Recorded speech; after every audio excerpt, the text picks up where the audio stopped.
Hello, everyone. Welcome back to the Daily Defender. Glad to be with all you guys again. Glad you're tuning in for another video, and really appreciate you coming back and spending some time with us. Really need to thank continue to thank all the new subscribers. We really appreciate that. Please continue to subscribe, like, and share if you like what you're seeing. Share it with your networks and things like that, so more and more people can be exposed to the channel. Welcome back to all of the current subscribers. Really glad to have you guys here. And again, always thank you for all the comments, some really nice comments again. Back to some of the older Smith & Wesson semi-autos. We got into some nice comments and dialogue about the FBI, the 1986 Miami shootout, which is always a fascinating topic for me. It seems like it's very interesting to you folks as well. And so that's great to interact with you guys on that. Really what I wanted to bring today, I wanted to go back to Smith & Wesson revolvers. It's pretty hard for me to steer away from these for any period of time, just because I find, as you guys know on the channel, the Smith & Wesson legacy and history just fascinating, and their contribution to law enforcement and all of that. And primarily, in their first 100 years, 150 years, 120 years, they were primarily obviously a revolver manufacturer. And what I wanted to talk about today was this particular version. This is the first time I've acquired a Model 10. This is a Model 10. It happens to be a 10-5, and we'll get into all those details and some really nice history here in the deep dive. And this is a really interesting firearm for a number of reasons. I'll explain a little bit about how I came across it. Again, I'll definitely give you guys some historical background because really before it becomes a Model 10 in 1957, it's the military and police, or M&P. And so we'll talk through that as well in the deep dive. But this is a really pretty firearm.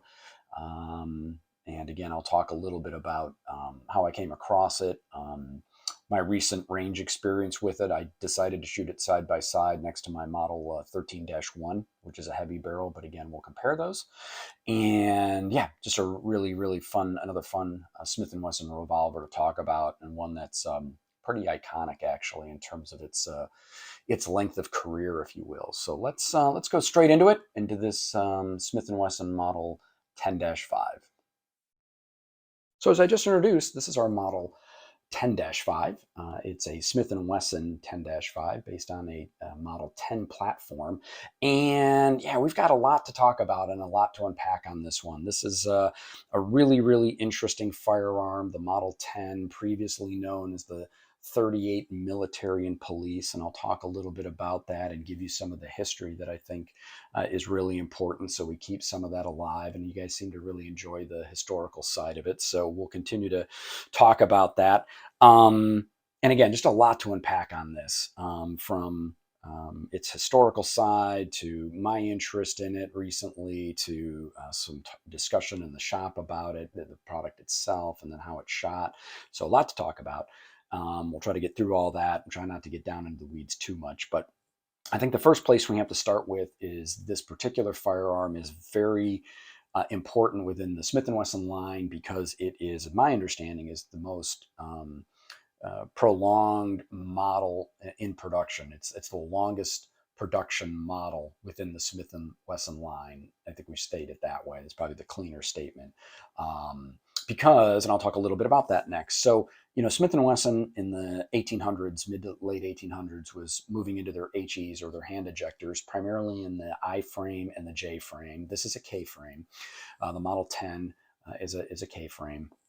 But Smith & Wesson brings this to the market in 1899, 1900, right at the turn of the century.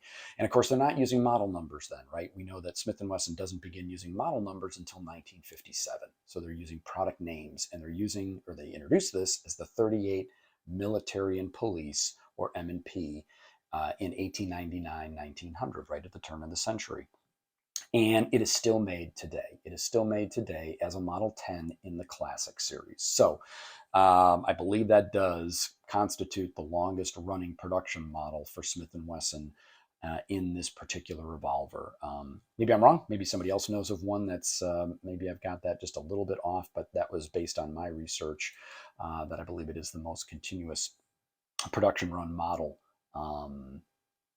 through its through the Smith and Wesson revolver lineup. So let's talk just a little bit more about that. So they bring this out in 1900, and then then World War II starts, and this is very interesting and also very confusing, even for me, to try to keep track of Smith and Wesson and what they're doing with their names and pre-war and post-war and all of that. And then finally in 1957 they assign model numbers, and so it gets very confusing.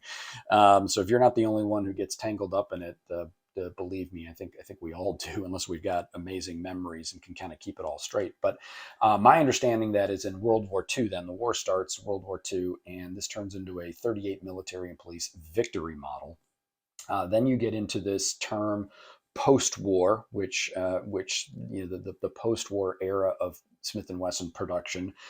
It goes back or continues then as a 38 military and police, and I think is also then kind of termed pre-Model 10 at that point. My understanding is post World War II, so let's call it 45 to 57 is pre-war or pre-model. I'm sorry, and then in 1957 they issue the model numbers, and at that point it becomes a Model 10. This then goes through a 10-14 variation over all the decades.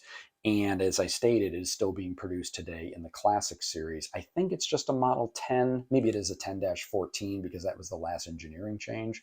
I didn't actually look that particular detail up.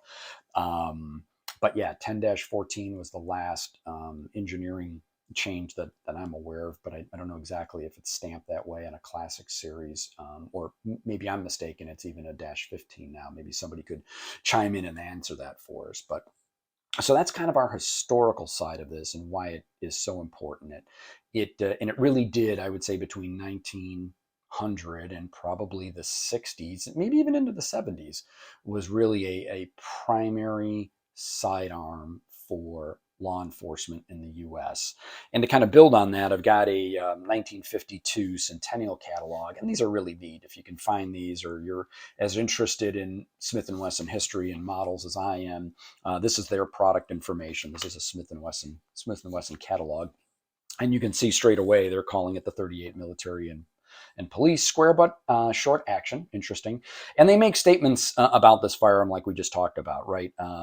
It's been the constant production since the 1900s. To the best of our knowledge, the most widely used revolver in existence, over 3 million made, used in standard sidearm in more city, state, and county and federal law enforcement agencies. So they really kind of proliferate and explain that. And this is just in 1952. And of course, they're not using model numbers yet.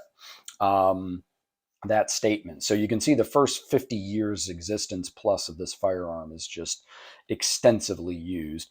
And I love these catalogs because it does help fill in gaps and understand things and what people were talking about. It helps further define certain things like the fixed 1/10 inch service style front square notch rear, right? Just to kind of explain the sights. Talks a little bit about the different stocks as well, that it was available in 2, 4, 5, and 6 inch, primarily as a 38 Smith & Wesson special was its primary caliber, but then also talks a little bit about the round butt. I think primarily everybody kind of associates the 4-inch 38 military and police or Model 10 with a square butt, and that's its primary platform. But they did do a round butt. And again, it's just interesting to grab an older catalog like this and read it, and fill in some of the fine detail, the stocks and checkered walnut with Smith & Wesson monograms, right? In this case, it's a diamond pattern in 52.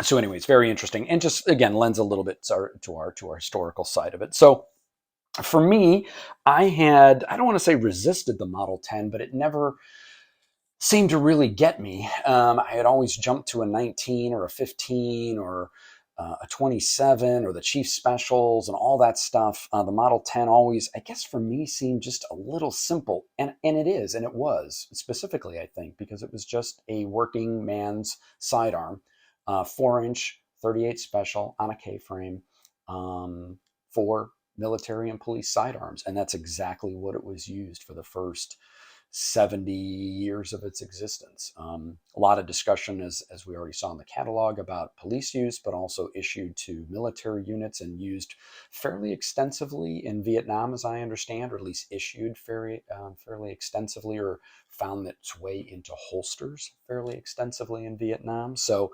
but again, for me, it was always just one of these that just didn't capture the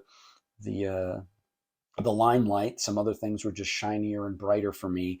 But I had the opportunity. How I came across this firearm, I was in a shop talking with one of the old timers, and I was explaining that I might want to be interested in getting a Model 10, and he had a couple Mut 10s and a couple military and police. This was the least expensive of all of the ones he had in the shop, and he kind of looked at me and it was one of those smiles or eye winks. He goes, I don't know why this is still here. He goes, this is a great example of a Model 10.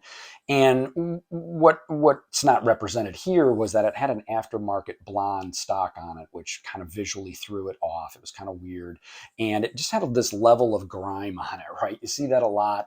I don't know why shops maybe don't clean these up more, but it had that fingerprint level of grime on it that visually you kind of had to get through or make sure that it was an okay firearm. And of course, this is an unloaded firearm here we have on the table, and it was, and it was kind of like, I think it was him trying to tell me, like, this is the one that you should buy. It happens to be the least expensive one in the shop, and if you put a standard or original stock on it, it's really probably the best one in the shop. And he was absolutely correct.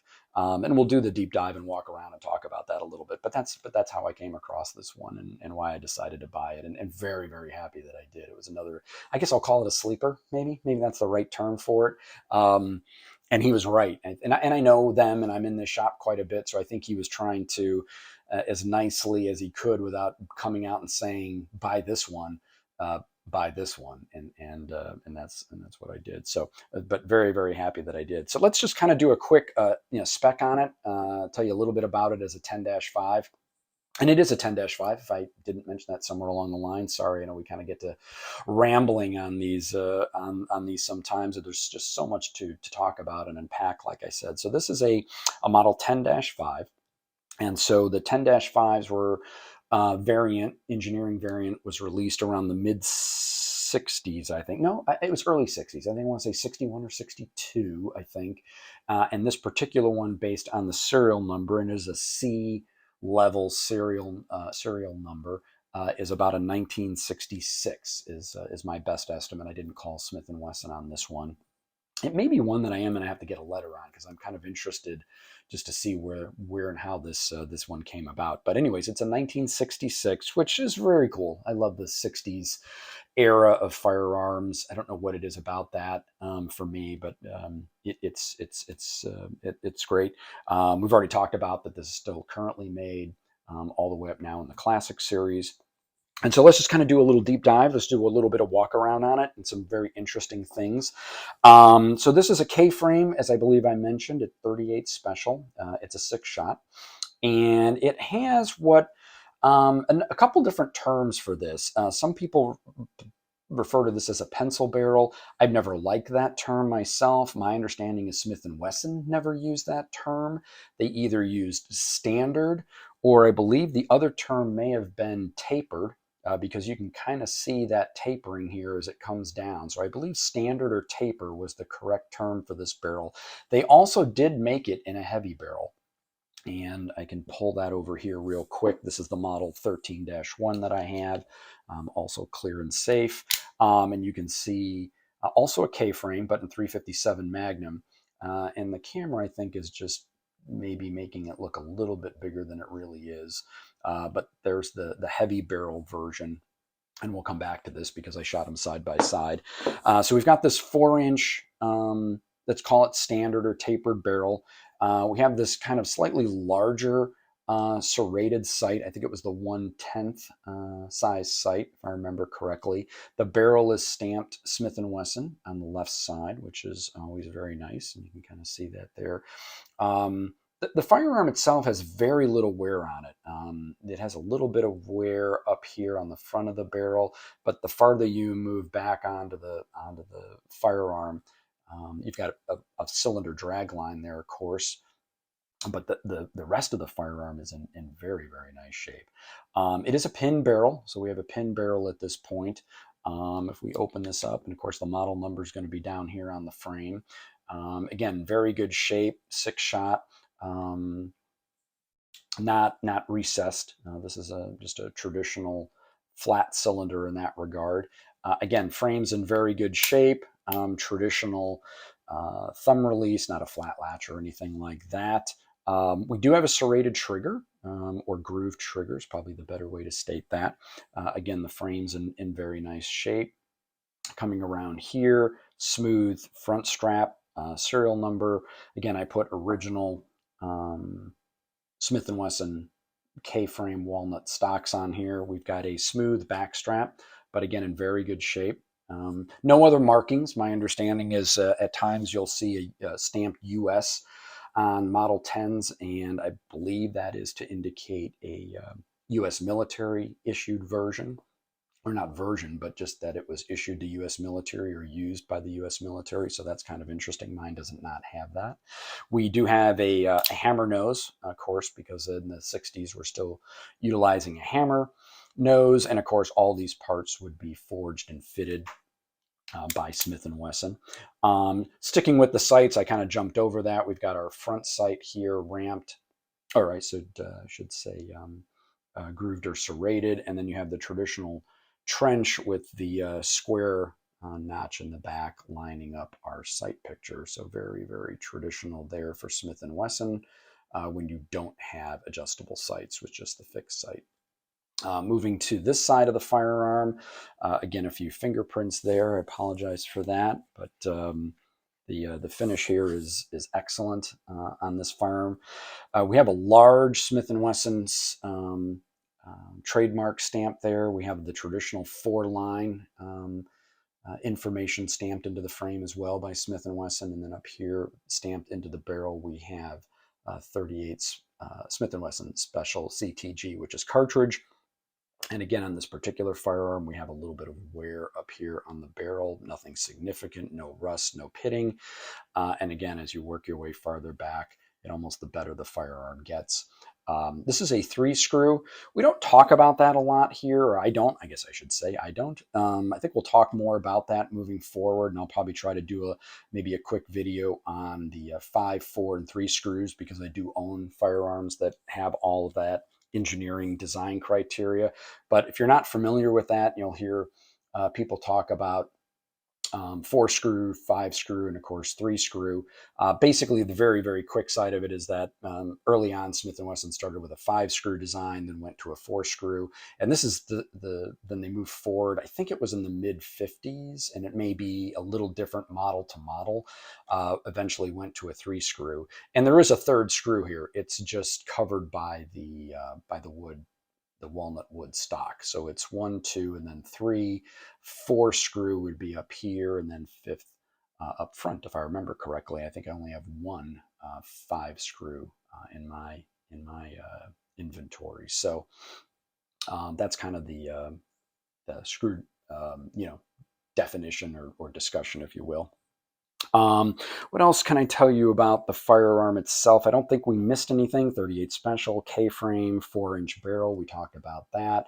We kind of got through the sights and the groove trigger.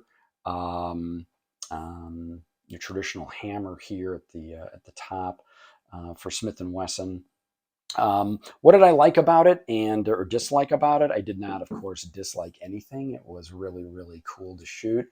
The trigger mechanism is exactly, or feel, I should say, is exactly as I would expect it to be for a Smith & Wesson of this era, a decade or even series of decades. And I mean by that 50s to the 80s. The feel was exactly as I expected it to be for a correct operating Smith & Wesson. It feels very, very similar to every other revolver that I have, Smith & Wesson, in a similar time frame and of correct working order. One of the things the gentleman in the shop talked about when I was looking at this was the fact that I had already owned a heavy barrel, and explained that I didn't own a standard barrel, and he thought that would be an interesting one to add to the collection. I agreed, but he also thought maybe I would find it to be more enjoyable to shoot from a balance and weight standpoint. Um, I didn't. I've only shot it once or twice since I've acquired it. That didn't work or didn't connect with me. I did find the heavy barrel of this 13-1, which is the one that I shot next to it. And of course, this guy's got a little bit more wear on the barrel and the firearm than this 10. Definitely a more carried firearm for sure. But I did find the weight of the heavy barrel for me, strictly for me, and maybe just on that day as I shoot them more, maybe I'll change my mind. But I did find the heavy barrel for me to be a bit more enjoyable to shoot. I think I like the weight. I didn't find to have a balance issue at all, and I like the slight recoil, management or reduction a little bit better, even though we're only shooting 38 special, not shooting 357 Magnum out of this. I did find, for me personally, at least so far, that maybe I am kind of more of a fan of the heavy barrel, but we'll see. I'm sure we'll be acquiring other things and trying other models and versions, and we'll see where that goes. But I don't want that statement to take away at all from the quality of this firearm and how enjoyable it was to shoot and how pretty it is.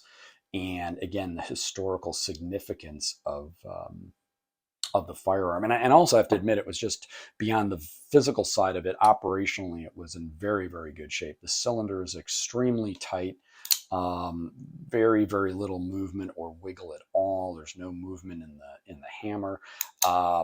I think that was the other thing the gentleman in the shop was trying to wink and nod at me, that this thing is really solid and tight. The quality of this, given its age, was excellent, and he was absolutely right. Like I said, it was a little bit of a sleeper in the shop, and just a pleasure to kind of clean it up, work with it, shoot it, get a new set of stocks on it, and kind of bring it back to life. And it really is a treat. So I really wanted to get that one out to you guys, the Model 10, because again, of this historical significance. I think it's pretty amazing that Smith is still making.